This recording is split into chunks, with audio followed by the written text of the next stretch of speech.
Hello അസ്സാം വലൈക്കും welcome back. ഇന്ന് നമുക്ക് ജർമ്മൻ ബ്ലാക്ക് ഫോറസ്റ്റിൻ്റെ റെസിപ്പി ഒന്ന് കണ്ടു നോക്കാം. അപ്പോൾ 3 kg വെയിറ്റ് വരുന്ന ജർമ്മൻ ബ്ലാക്ക് ഫോറസ്റ്റ് ആണ് ഇന്ന് ഇവിടെ ഷെയർ ചെയ്യാനായിട്ട് പോണത്. അപ്പോൾ നമ്മൾ ഇതിന് മുന്നേ ആയിട്ട് 1 kg അളവിലുള്ള ജർമ്മൻ ബ്ലാക്ക് ഫോറസ്റ്റ് റെഡിയാക്കി എടുത്തിട്ടുണ്ടായിരുന്നു. അപ്പോൾ 3 kg ഒക്കെ അളവ് വരുന്ന സമയത്ത് നിങ്ങൾക്ക് ഓർഡറൊക്കെ ഉണ്ടെങ്കിലോ അല്ലെങ്കിൽ വീട്ടിലുണ്ടാക്കണം എന്നുണ്ടെങ്കിലൊക്കെ ഈ രീതിയിൽ ചെയ്തെടുത്താൽ നിങ്ങൾക്കും പെർഫെക്റ്റ് ആയിട്ട് തന്നെ ഉണ്ടാക്കിയെടുക്കാനായിട്ട് പറ്റും. അപ്പോൾ ഇതെങ്ങനെയാണ് ചെയ്യുന്നതെന്നൊക്കെ നമുക്ക് നേരെ വീഡിയോയിലൂടെ കണ്ടു നോക്കാം. അപ്പോൾ ആദ്യം നമുക്ക് മോൾഡൊക്കെ ഒന്ന് ഗ്രീസ് ചെയ്തിട്ട് എടുക്കണം. അപ്പോൾ ഞാനിവിടെ എടുത്തിട്ടുള്ളത് 10 ഇഞ്ചിൻ്റെ മോൾഡാണ്. അപ്പോൾ 12 ഇഞ്ചിൻ്റെ ഹൈറ്റ് വേണ്ടാന്നുണ്ടെങ്കിൽ 12 ഇഞ്ചിൻ്റെ മോൾഡ് എടുക്കുക. അപ്പോൾ 10 ഇഞ്ചിൻ്റെ എൻ്റെ മോൾഡ് വലിയ ഹൈറ്റ് ഇല്ല. അപ്പോൾ ഞാൻ എന്ത് ചെയ്തത് വെച്ചാൽ സൈഡിലൊക്കെ ബട്ടർ പേപ്പർ കുറച്ച് ഹൈറ്റിൽ റൗണ്ടിൽ വെച്ച് കൊടുക്കുകയാണ് ചെയ്തിട്ടുള്ളത്. അപ്പോൾ ഹൈറ്റ് ഇല്ലാത്ത മോൾഡൊക്കെ ആണെന്നുണ്ടെങ്കിൽ നിങ്ങൾക്ക് ഇങ്ങനെ ചെയ്താൽ മതി. 12 ഇഞ്ചിൻ്റെ ആകുമ്പോൾ ഹൈറ്റ് ഇട്ടില്ല, നോർമലായിട്ടുള്ള ഒരു ഹൈറ്റേ കിട്ടുള്ളൂ. അപ്പോൾ ഞാൻ ഹൈറ്റിൽ ചെയ്യാൻ വേണ്ടിയിട്ടാണ് 10 ഇഞ്ചിൻ്റെ മോൾഡിൽ ഇങ്ങനെ ചെയ്തെടുത്തിട്ടുള്ളത് കേട്ടോ. അവിടെ മാറ്റി വെച്ചിട്ടുണ്ട്. ഇനി നമുക്ക് ഡ്രൈ ഇൻഗ്രീഡിയൻസ് അരിച്ചെടുക്കാം. അപ്പോൾ ഞാനിവിടെ 1.5 കപ്പ് മൈദ എടുത്തിട്ടുണ്ട്. നമ്മൾ ചോക്ലേറ്റ് കേക്കാണല്ലോ ചെയ്യുന്നത്. അപ്പോൾ 1.5 കപ്പ് മൈദ എടുത്തിട്ടുണ്ട്. പിന്നെ നമുക്കിതിലേക്ക് 1/4 കപ്പ് കോൺഫ്ലോർ ചേർത്ത് കൊടുക്കാം. അതേപോലെ തന്നെ 1/4 കപ്പ് നമുക്ക് ഡാർക്ക് കൊക്കോ പൗഡർ കൂടെ ഇതിലേക്ക് ചേർത്ത് കൊടുക്കാം. കൊക്കോ പൗഡറും അതുപോലെ തന്നെ കോൺഫ്ലോറും നമ്മൾ സെയിം അളവിലാണ് ചോക്ലേറ്റ് കേക്കിലേക്ക് എടുക്കാറ്.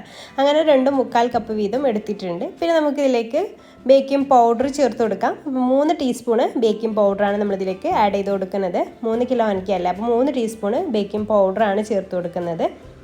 അതിനുശേഷം നമുക്കതിലേക്കൊരു നുള്ളു ഉപ്പ് കൂടെ ചേർത്തിട്ട് ഇത് നന്നായിട്ടൊന്ന് മിക്സ് ചെയ്തിട്ട് അരിച്ചെടുക്കാം. ഇനി നമുക്ക് നുള്ളു ഉപ്പ് ചേർക്കാം. ഇത്രയും മതി ഡ്രൈ ഇൻഗ്രീഡിയൻസിൽ. ഇനി നമുക്കിത് നന്നായിട്ടൊന്ന് മിക്സ് ചെയ്തിട്ട് അരിച്ചെടുക്കാം. വിസ്ക് ഉപയോഗിച്ചിട്ട് മിക്സ് ചെയ്തിട്ട് അരിച്ചെടുക്കാം കേട്ടോ. എന്നിട്ട് ഇത് 3 തവണ അരിച്ചെടുക്കുക. അതല്ലാന്നുണ്ടെങ്കിൽ വിസ്ക് ഉപയോഗിച്ചിട്ട് തന്നെ നന്നായിട്ടൊന്ന് മിക്സ് ചെയ്തെടുക്കാം. മിക്സിങ് എന്തായാലും കമ്പൽസറി ആയിട്ട് ചെയ്യണം. നന്നായിട്ട് തന്നെ മിക്സ് ചെയ്തിട്ട് എടുക്കണം.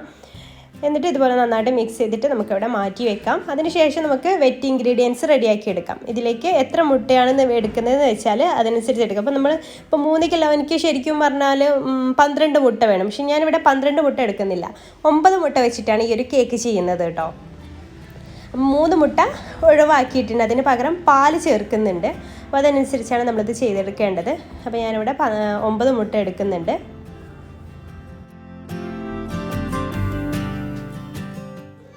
പിന്നെ നമ്മുടെ വീഡിയോസൊക്കെ ആദ്യമായിട്ടാണ് നിങ്ങൾ കാണണമെങ്കിൽ സബ്സ്ക്രൈബ് ചെയ്യാതെ കാണുന്നവരുണ്ടെങ്കിൽ പ്ലീസ് ഒന്ന് സബ്സ്ക്രൈബ് ചെയ്തിട്ട് സപ്പോർട്ട് ചെയ്തേക്കണേ. അങ്ങനെ ഞാനിവിടെ 9 മുട്ടയും പൊട്ടിച്ചൊഴിച്ച് കൊടുത്തിട്ടുണ്ട് കേട്ടോ. ഇനി നമുക്കതിലേക്ക് വാനില എസൻസ് ചേർത്ത് കൊടുക്കണം. അപ്പോൾ 3 ടീസ്പൂണ് വാനില എസൻസ് കൂടെ ആഡ് ചെയ്തിട്ട് നമുക്കിത് ബീറ്റ് ചെയ്ത് തുടങ്ങാം. അപ്പോൾ ആദ്യം ഒന്ന് ബീറ്റ് ചെയ്തതിന് ശേഷം നമുക്ക് പഞ്ചസാര ചേർത്ത് കൊടുക്കാം. അപ്പോൾ ഇതിലേക്ക് നമുക്കിപ്പോൾ ഞാനിപ്പോൾ 1 കപ്പ് ചേർത്ത് കൊടുത്തു. പിന്നെ 2ാമത്തെ കപ്പും ചേർത്ത് കൊടുക്കുകയാണ്. ഒരു 2.25 കപ്പ് പഞ്ചസാര ഇതിലേക്ക് ആവശ്യമായിട്ട് വരും. പൊടിച്ചിട്ടാണ് ചേർക്കുന്നതെന്നുണ്ടെങ്കിൽ ഒരു 3 കപ്പ് പഞ്ചസാര കേട്ടോ. അപ്പോൾ ഇത് നന്നായിട്ട് ഫ്ലഫി ആകുന്നവരെ ബീറ്റ് ചെയ്തതിന് ശേഷം നമുക്കതിലേക്ക് ഒരു 1/4 കപ്പ് സൺഫ്ലവർ ഓയിൽ കൂടെ ചേർത്തിട്ട് ഇതുപോലെ ഒന്ന് മിക്സ് ചെയ്തിട്ട് എടുക്കുക. അതിനുശേഷം നമുക്ക് 1/4 കപ്പ് പാലും ചേർത്ത് കൊടുക്കാം. അപ്പോൾ നമ്മൾ 3 മുട്ടയ്ക്ക് പകരം 1/4 കപ്പ് പാലാണ് കേട്ടോ ചേർത്തിട്ടുള്ളത്. അപ്പോൾ അത് ഇതിലേക്ക് ചേർത്തിട്ടൊന്ന് മിക്സ് ചെയ്തിട്ട് എടുക്കുക. എന്നിട്ട് നമുക്ക് ഡ്രൈ ഇൻഗ്രീഡിയൻസ് ചേർത്തിട്ട് മിക്സ് ചെയ്തെടുക്കാം കേട്ടോ. അപ്പോൾ ഞാൻ ബീറ്റർ ഓഫ് ചെയ്തതിന് ശേഷമാണ് പാലും അതുപോലെ സൺഫ്ലവർ ഓയിലും ചേർത്തത്. അപ്പോൾ ബീറ്റർ എടുത്തതിന് ശേഷമാണ് ഞാനത് ആലോചിച്ചിട്ട് ചേർത്തിട്ടില്ല എന്ന്. ചെറിയ സ്പീഡിലിട്ടിട്ടൊന്ന് മിക്സ് ചെയ്തെടുത്താൽ മതി അത് രണ്ടും. അതിനുശേഷം ഡ്രൈ ഇൻഗ്രീഡിയൻസ് ഇതുപോലെ സ്പാച്ചുല വെച്ചിട്ട് മിക്സ് ചെയ്തെടുക്കുക, അല്ലെങ്കിൽ വിസ്ക് വെച്ചിട്ടൊന്ന് മിക്സ് ചെയ്തെടുക്കുക. ഒട്ടും കട്ടയില്ലാതെ സാവധാനം മിക്സ് ചെയ്തിട്ട് എടുക്കുക. അങ്ങനെ എല്ലാം കുറേശ്ശെ ആഡ് ചെയ്തിട്ട് ബാറ്റർ റെഡിയാക്കി എടുക്കാം. ഓവർ മിക്സിങ് ചെയ്യരുത് കേട്ടോ, അങ്ങനെ ആകുമ്പോൾ ബാറ്റർ താഴ്ന്നു പോകും. അത് എപ്പോഴും പറയുന്നതല്ലേ. അപ്പോൾ എൻ്റെ വീഡിയോസൊക്കെ എപ്പോഴും കാണുന്നവരാണെന്നുണ്ടെങ്കിൽ ഇത് കേട്ട് നിങ്ങൾക്ക് മടുക്കുന്നുണ്ടാവും അല്ലേ. അപ്പോൾ അതാ ഇതുപോലെ സാവധാനം മിക്സ് ചെയ്തിട്ട് എടുക്കണം. എന്നിട്ട് നമ്മൾ നേരത്തെ ഗ്രീസ് ചെയ്തിട്ടുള്ള 10 ഇഞ്ചിൻ്റെ മോൾഡിലേക്ക് ഇത് ഒഴിച്ചു കൊടുക്കുക. അത് കണ്ടോ, ഇതിലിപ്പോൾ ഏകദേശം 3/4 ഭാഗത്തിലും മുകളിലായിട്ട് നമ്മുടെ ബാറ്റർ വന്നിട്ടുണ്ട്. അപ്പോൾ ഈ ബട്ടർ പേപ്പർ വെച്ചിട്ടില്ല എന്നുണ്ടെങ്കിൽ ഹൈറ്റ് കൂടുമ്പോൾ പുറത്തേക്ക് ഒലിച്ചിറങ്ങാനൊക്കെ ചാൻസ് ഉണ്ട്. അപ്പോൾ അതുകൊണ്ടാണ് ബട്ടർ പേപ്പർ ഇങ്ങനെ വെക്കുന്നത്. ഇനിയിപ്പം മോൾഡ് ഹൈറ്റ് ഇല്ലാത്തവർ ഇങ്ങനെ ചെയ്താൽ മതി കേട്ടോ. എന്നിട്ട് ഒരു സ്ക്യൂർ വെച്ചിട്ട് ആദ്യം ഇങ്ങനെ ചുറ്റിച്ച് കൊടുത്തതിന് ശേഷം നമുക്ക് ടാപ്പ് ചെയ്തിട്ട് ബേക്ക് ചെയ്യാൻ വേണ്ടിയിട്ട് വെക്കാം. ഞാൻ ഓവണിലൊന്നുമല്ല ചെയ്യുന്നത്, ഒരു പാനിൽ ഇറക്കി വെച്ചിട്ടാണ് ചെയ്തെടുക്കുന്നത്. അപ്പോൾ ഇങ്ങനെ 10 മിനിറ്റ് ലോ ഫ്ലെയിമിലിട്ടിട്ട് പ്രീഹീറ്റ് ചെയ്തെടുത്തിട്ടുള്ള ഒരു പാത്രത്തിലേക്ക് ഇറക്കി വെച്ച് കൊടുത്തിട്ടുണ്ട്. ഒരു 50 മിനിറ്റ് ആകുമ്പോഴേക്കും ഇത് വേക്കായിട്ട് വരും കേട്ടോ. എന്നിട്ട് കേക്ക് നന്നായിട്ട് തണുത്ത ശേഷം നമുക്കിത് ഡിമോൾഡ് ചെയ്തിട്ട് എടുക്കാം. സൈഡ് ബട്ടർ പേപ്പറൊക്കെ ഒന്ന് മാറ്റാം. അപ്പോൾ നല്ല ഹൈറ്റിൽ തന്നെ നമുക്ക് ഈ ഒരു കേക്ക് കിട്ടിയിട്ടുണ്ട്. അപ്പോൾ ഈ ഒരു കേക്ക് നമുക്ക് 4 ലെയറൊക്കെ ആക്കി എടുക്കാം കേട്ടോ. പക്ഷേ ഞാൻ 3 ലെയർ ആക്കിയിട്ടേ ചെയ്യുന്നുള്ളൂ. 4 ലെയറൊക്കെ ആക്കി എടുക്കാനുള്ള ഹൈറ്റായിട്ട് നമുക്ക് കിട്ടിയിട്ടുണ്ട്. അപ്പോൾ ഞാനത് 3 ലെയർ, അപ്പോൾ അത്യാവശ്യം വീതിയിലുള്ള 3 ലെയറായിട്ട് തന്നെ നമുക്കിത് കിട്ടും. നല്ല സോഫ്റ്റ് ആയിട്ടുള്ള കേക്കുമാണ്. അപ്പോൾ ഞാനത് ലെയറാക്കിയിടും. അപ്പോൾ തണുത്തതിന് ശേഷം ലെയറാക്കി എടുക്കാൻ ശ്രദ്ധിക്കുക കേട്ടോ. നല്ല സോഫ്റ്റുമാണ്. ഈ രീതിയിൽ നിങ്ങൾ ഇതുവരെ ട്രൈ ചെയ്തിട്ടില്ല എന്നുണ്ടെങ്കിൽ എന്തായാലും ഒന്ന് ട്രൈ ചെയ്ത് നോക്കൂ. പിന്നെ നിങ്ങൾക്ക് 1 kg റെസിപ്പി വേണമെന്നുണ്ടെങ്കിൽ ഞാൻ ഡിസ്ക്രിപ്ഷൻ ബോക്സിൽ അതിൻ്റെ ലിങ്ക് കൊടുക്കുന്നുണ്ട്. അങ്ങനെ ഇതിൻ്റെ ഒരു ഇത് കണ്ടോ, ഇതിൻ്റെ ഒരു തിക്നെസ് നല്ല കട്ടിയിൽ തന്നെയാണ് ലെയറാക്കി എടുത്തിട്ടുള്ളത്. നിങ്ങൾക്ക് വേണമെന്നുണ്ടെങ്കിൽ ഞാൻ പറഞ്ഞല്ലോ 4 ലെയറാക്കിയിട്ടും കട്ട് ചെയ്തിട്ട് എടുക്കാം. നമുക്കത് ഐസിങ് ചെയ്ത് തുടങ്ങാം. അപ്പോൾ ഒരു ഇതെടുത്തിട്ടുണ്ട്, ബേസ് എടുത്തിട്ടുണ്ട്. അതിലേക്ക് ആദ്യം ക്രീം ഒന്ന് സ്പ്രെഡ് ചെയ്ത് കൊടുത്തു. അതിനുശേഷം ഫസ്റ്റ് ലെയർ വെച്ച് കൊടുത്തിട്ട് ഷുഗർ സിറപ്പ് വെച്ചിട്ടൊന്ന് വെറ്റ് ചെയ്യുന്നത്. അപ്പോൾ ഷുഗർ സിറപ്പിൽ ഞാൻ കുറച്ച് ചോക്ലേറ്റ് ഗനാഷ് ചേർത്തിട്ടുണ്ടായിരുന്നു കേട്ടോ. അപ്പോൾ അതൊന്ന് സ്പ്രെഡ് ചെയ്ത് കൊടുക്കുന്നുണ്ട് ഷുഗർ സിറപ്പ്. അതിനുശേഷം നമുക്ക് നോർമലായിട്ടുള്ള വിപ്പിംഗ് ക്രീം, അതിലേക്ക് വേറെ ഒന്നും ആഡ് ചെയ്തിട്ടൊന്നുമില്ല കേട്ടോ. നമുക്ക് ചോക്ലേറ്റ് ഗനാഷ് ഉണ്ടാക്കിയെടുക്കണം. അപ്പോൾ ആദ്യം ക്രീം ഒന്ന് സ്പ്രെഡ് ചെയ്ത് കൊടുക്കും. ഇത് ചെയ്യുന്നതിന് മുന്നേ തന്നെ കുറച്ച് ചോക്ലേറ്റ് ഗനാഷ് ഉണ്ടാക്കിയെടുക്കണം. അപ്പോൾ ഞാനിവിടെ ടോട്ടലായിട്ട് 2 കപ്പ് ചോക്ലേറ്റിലേക്ക് 1 കപ്പ് വിപ്പിംഗ് ക്രീം ചേർത്തിട്ട് ഒരു ഗനാഷ് റെഡിയാക്കി എടുത്തിട്ടുണ്ട്. അത് നമുക്ക് കവർ ചെയ്യാനും കേക്ക് കംപ്ലീറ്റ് കവർ ചെയ്യാനും അതുപോലെ ഇതിൻ്റെ ഇടയിലൊക്കെ ആയിട്ട് ചോക്ലേറ്റ് ഗനാഷ് കൊടുക്കാനും ഒക്കെ വേണ്ടിയിട്ടാണ് അങ്ങനെ എടുത്തിട്ടുള്ളത്.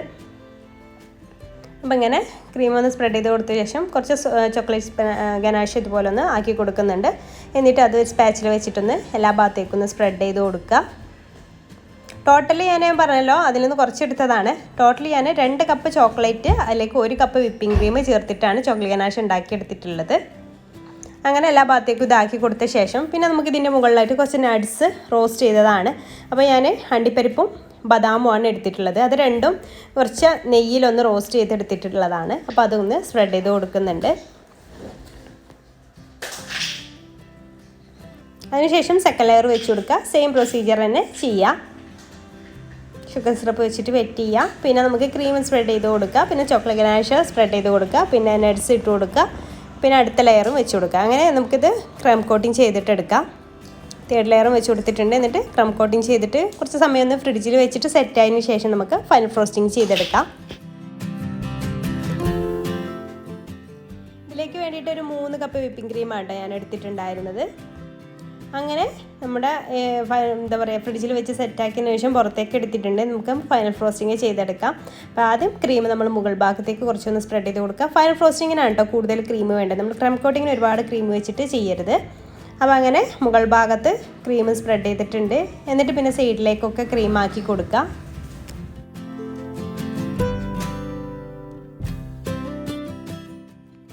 സൈഡൊക്കെ ഇതുപോലെ സ്ക്രാപ്പർ വെച്ചിട്ടൊന്ന് വലിച്ചിട്ട് ക്ലീൻ ചെയ്യുക. അപ്പോൾ നമുക്ക് നന്നായിട്ട് തന്നെ ക്ലീൻ ആയി കിട്ടും. അതിനുശേഷം മുകൾ ഭാഗത്ത് ഇങ്ങനെ പൊങ്ങി നിൽക്കുന്നതൊക്കെ സ്പാച്ചിൽ വെച്ചിട്ട് നമുക്ക് റെഡിയാക്കി പാലൻ നൈഫ് വെച്ചിട്ടൊന്ന് റെഡിയാക്കി എടുക്കണം. അതുപോലെ തന്നെ നമ്മളിങ്ങനെ സൈഡൊക്കെ ക്ലീൻ ചെയ്യുന്ന സമയത്ത് എവിടെയെങ്കിലുമൊക്കെ എയർ ബബിൾസ് കിടക്കുന്നുണ്ടെങ്കിൽ അതൊക്കെ ഒന്ന് പ്രസ് ചെയ്തിട്ട് അവിടേക്ക് ഒന്ന് ക്രീം ആക്കി കൊടുത്തിട്ട് വീണ്ടും ഒന്ന് വലിച്ചു കൊടുക്കുക.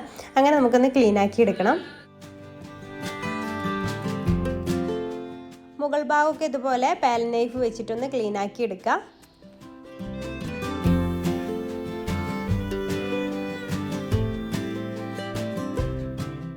പിന്നെ ഈ ഒരു കേക്കിന് ഒരുപാട് ഫിനിഷിങ് ചെയ്തെടുക്കേണ്ട ആവശ്യമില്ല. നമുക്കിത് ഗനാഷ് ഒഴിക്കാനുള്ളതാണ്. എന്നിട്ട് ഇത് ഫ്രിഡ്ജിൽ വെച്ച് നന്നാക്കി തണുപ്പിച്ചെടുത്ത ശേഷം നമുക്കിതിൻ്റെ മുകളിലായിട്ട് ഗനാഷ് ഒഴിച്ചു കൊടുക്കാം. അപ്പം നമ്മൾ നേരത്തെ ഉണ്ടാക്കിയെടുത്തിട്ടുള്ള 2 കപ്പ് ചോക്ലേറ്റിലേക്ക് 1 കപ്പ് വിപ്പിംഗ് ക്രീം ചേർത്തിട്ടുള്ള ആ ഒരു ഗനാഷ് ഉണ്ടല്ലോ, അതാണ് ഇതിലേക്ക് ഒഴിച്ചു. അപ്പോൾ അത് ഒന്ന് തണുത്തിരുന്നു. അപ്പോൾ ഞാൻ ഒന്നുകൂടെ ഒന്ന് ചൂടുവെള്ളത്തിൻ്റെ മുകളിലായിട്ട് ആ പാത്രം വെച്ചിട്ട് ഒന്നുകൂടെ ഒന്ന് മെൽട്ടാക്കി എടുത്തിട്ടുണ്ട്. അപ്പോൾ നല്ല ചൂടോട് കൂടെ ഒഴിക്കരുത്. ജസ്റ്റ് ഒന്ന് ചൂടാറിയ ശേഷം കേക്കിൻ്റെ മുകളിലേക്ക് ഒഴിക്കുക. അതുപോലെ തന്നെ കേക്ക് ഒന്ന് തണുത്തിരിക്കണം. അല്ലാന്നുണ്ടെങ്കിൽ ഗനാഷൊക്കെ ഒലിച്ചു പോവും. അതുപോലെ ക്രീമും ഒലിച്ചു പോകും. അപ്പോൾ അതുകൊണ്ട് തന്നെ കേക്ക് നന്നായിട്ട് തണുത്തിരിക്കണം. അതുപോലെ ഗനാഷ് നല്ല ചൂടുണ്ടാവാനും പാടില്ല. ആ ഒരു രീതിയിലാണ്. ചെറിയ ചൂടായാലും കുഴപ്പമൊന്നുമില്ല. ആ രീതിയിൽ വേണം ചെയ്യാൻ വേണ്ടി. എന്നിട്ട് കംപ്ലീറ്റ് ആയിട്ട് ഈ ഒരു ഗനാഷ് വെച്ചിട്ട് കവർ ചെയ്തെടുക്കുക. എന്നിട്ട് സൈഡിലൊക്കെ ഞാൻ ചുമ്മാ സ്പ്രിങ്കിൾസ് വെച്ച് കൊടുത്തിട്ട് ഇങ്ങനെ ചെറിയ കുഞ്ഞു കുഞ്ഞു സ്പ്രിങ്കിൾസ് ഗോൾഡൻ കളറിലുള്ളതും അതുപോലെ വൈറ്റ് കളറിലുള്ളതും വെച്ച് കൊടുത്തിട്ടുണ്ട്. പിന്നെ ഇതിന് ചുറ്റുമായിട്ട് ഇത് വെച്ച് കൊടുക്കുക, നട്ട്സ് വെച്ച് കൊടുക്കുന്നുണ്ട് കേട്ടോ. അതുപോലെ സൈഡിലും ഇടയിലൊക്കെ അവിടെയൊക്കെ നട്ട്സ് വെച്ച് കൊടുക്കുന്നുണ്ട്. പിന്നെ മുകളിൽ പേര് എഴുതി കൊടുക്കുക. ഫോണ്ടൻറ്റിലാണ് പേര് എഴുതി കൊടുക്കുന്നത്. അത്രയേ ഉള്ളൂ. ഇതിന് ചുമ്മാ വേറെ കൂടുതൽ ഡെക്കറേഷൻസ് ഒന്നുമില്ല. നമ്മുടെ ജർമ്മൻ ബ്ലാക്ക് ഫോറസ്റ്റ് അല്ലേ, കൂടുതൽ ഡെക്കറേഷൻസ് ഒന്നുമില്ല. ഈ രീതിയിലാണ് ഡെക്കറേറ്റ് ചെയ്തെടുത്തിട്ടുള്ളത്. മുകൾ ഭാഗത്ത് ഇതുപോലെ ഫോണ്ടൻറ്റിൽ എഴുതിയിട്ട് അത് സെൻട്രലായിട്ട് വെച്ച് കൊടുക്കുകയാണ് ചെയ്യുന്നത്. എന്നിട്ട് ആ ഒരു ഫോണ്ടൻറ്റിൻ്റെ ചുറ്റും ചുമ്മാ ഇങ്ങനെ ഷുഗർ ബോൾസ് വെച്ച് കൊടുക്കുന്നുണ്ട്. അപ്പോൾ എത്രയേ ഉള്ളൂ. ഇതാണ് നമ്മുടെ കേക്കിൻ്റെ ഫൈനൽ ലുക്ക് വന്നിട്ട്. അപ്പോൾ ഈ ഒരു രീതിയിൽ നിങ്ങൾ എന്തായാലും ഈ ഒരു കേക്ക് ട്രൈ ചെയ്ത് നോക്കുകൊണ്ടു. ചോക്ലേറ്റ് കേക്ക് ഇഷ്ടപ്പെടുന്നവർക്കൊക്കെ ഈ ഒരു കേക്ക് നിങ്ങൾക്ക് ഇഷ്ടമാവും. ഈ കേക്ക് കഴിഞ്ഞ് പിറ്റേ ദിവസം ഇതേ കേക്ക് തന്നെ ഒരു 1.5 kg കൂടെ ഉണ്ടായിരുന്നു കേട്ടോ. അപ്പോൾ അതിൻ്റെ ഫോട്ടോ ഞാനിവിടെ ഷെയർ ചെയ്യാം. അപ്പോൾ ഇന്നത്തെ നമ്മുടെ ഈ വീഡിയോ നിങ്ങൾക്ക് ഇഷ്ടമായിട്ടുണ്ടെങ്കിൽ ലൈക്ക് ചെയ്യാനും അതുപോലെ മറ്റുള്ളവരിലേക്ക് ഷെയർ ചെയ്യാൻ താല്പര്യമുണ്ടെങ്കിൽ ഷെയർ ചെയ്യാനും മറക്കരുത്. അപ്പോൾ ഇൻഷാ അല്ലാഹ് പുതിയൊരു നല്ലൊരു വീഡിയോ ആയിട്ട് നമുക്ക് അടുത്തൊരു ദിവസം കാണാം. താങ്ക്